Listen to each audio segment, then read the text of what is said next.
Carl Bielefeld, and then he is a member of Sojiji translation committee, and then very slow, but gradually he posts these kind of translations.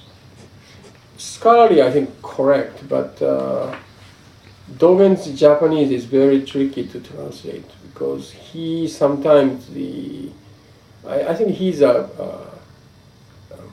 manipulating language very tricky way, and then how to translate, it's very challenging for the translator because, for example, he's saying yes, but actually mean no, and then vice versa. And then sometimes he said this, A is B, and then immediately after that, A is not B.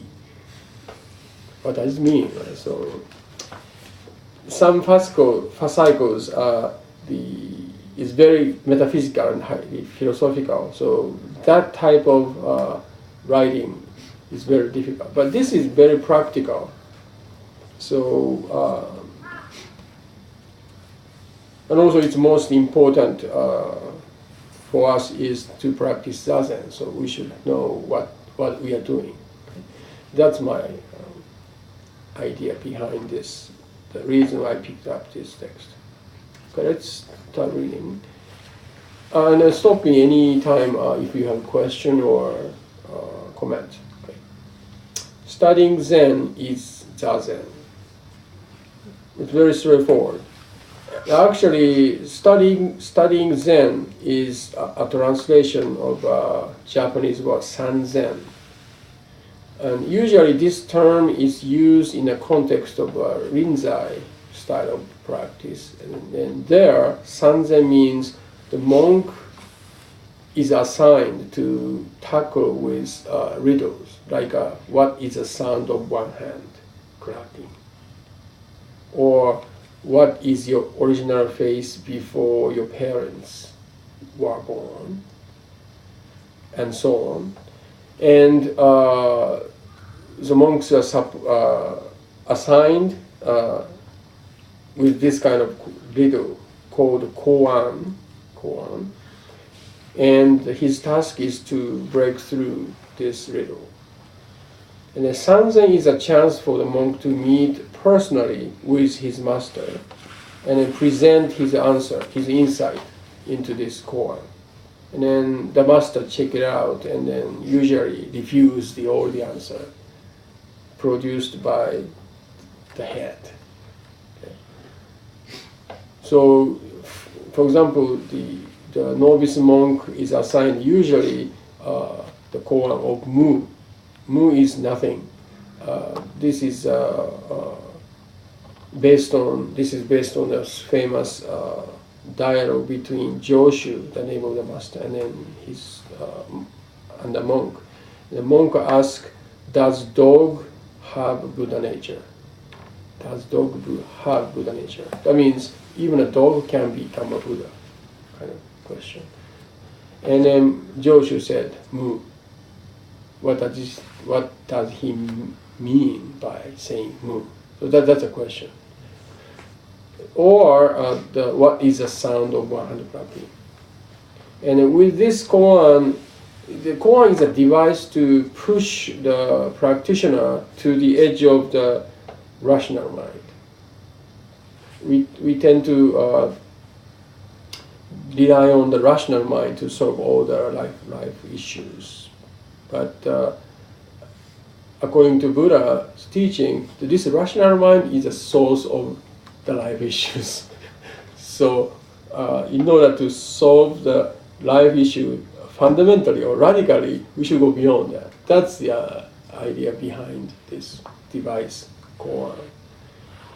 So Sanzen is the meeting with encounter between monks and master. That's usually understood. This word is usually understood that way. But in the Dogen's context, it's totally different. The Sanzen is Zazen, to sit. Sit Zazen. And then, so the San, the Chinese character, if you can read the Japanese, the first one, San, is, I think I can translate this san as engaging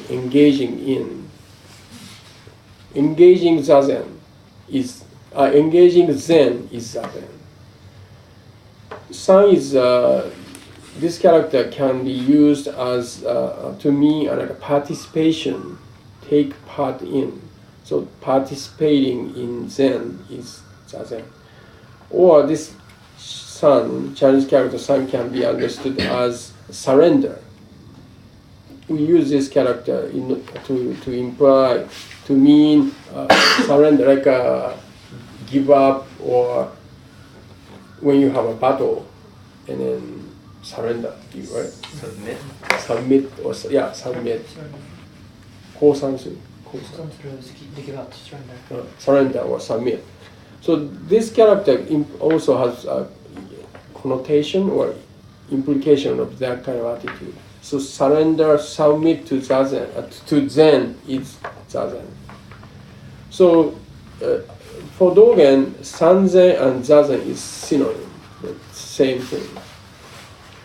So when you read a Zen text, you be aware this word sanzen, whether this word sanzen is used Rinzai way or Dogen's way. But many books on Zen, sanzen is used for the first, as a first meaning, the Rinzai style. So for Dogen, participating in Zen or submit or surrender to Zen is to do zazen. And the next couple lines is just maybe all what you already know. For zazen, one should have a quiet place. Even Sojiji is noisy, Crow, okay, but sometimes this weekend, lots of ceremonies and lots of parishioners are visiting this temple for the ceremony. So you heard, many people walking and then chatting, kind of things. And the trucks are the best. Yeah, world is very active, so. But we should minimize those unnecessary. It's maybe recommendable for us to have a quiet room, because we are not separated from the environment. Actually, moment by moment, constantly we are interacting with the environment, and we have a strong influence from the environment. So we should take care of it. Okay, spread a thick sitting mat. This sitting mat, we didn't have it. Usually called zabuton, is square. Maybe at this time they sat on the wooden floor. That's why it's necessary to have some shock absorber. But even tatami, I think my place, even tatami, we use this zabuton, a much big one. Because we follow the example of the Buddha. Buddha said to quit the self-mortification, and zazen is not the self-mortification, but usually it's happened to many people. It looks like self-mortification, but. Actually, if I may ask, what do you do with the pain? Oh yeah, I talk about it later. Yeah, I know everybody has that question. Okay. Yeah. Pain and then sleepiness and so on, and then adhesive thinking, thoughts, kind of thing. Yeah. Okay, spread a thick sitting mat. Do not let in drafts or vapors. Do not admit rain or dew. You should secure and maintain the spot where you place yourself. Yeah, this is very important. Dogen starts the instruction from regulating the environment for the practice. Maybe as a modern person, we should add several more, I don't know, items, or how to sit comfortably.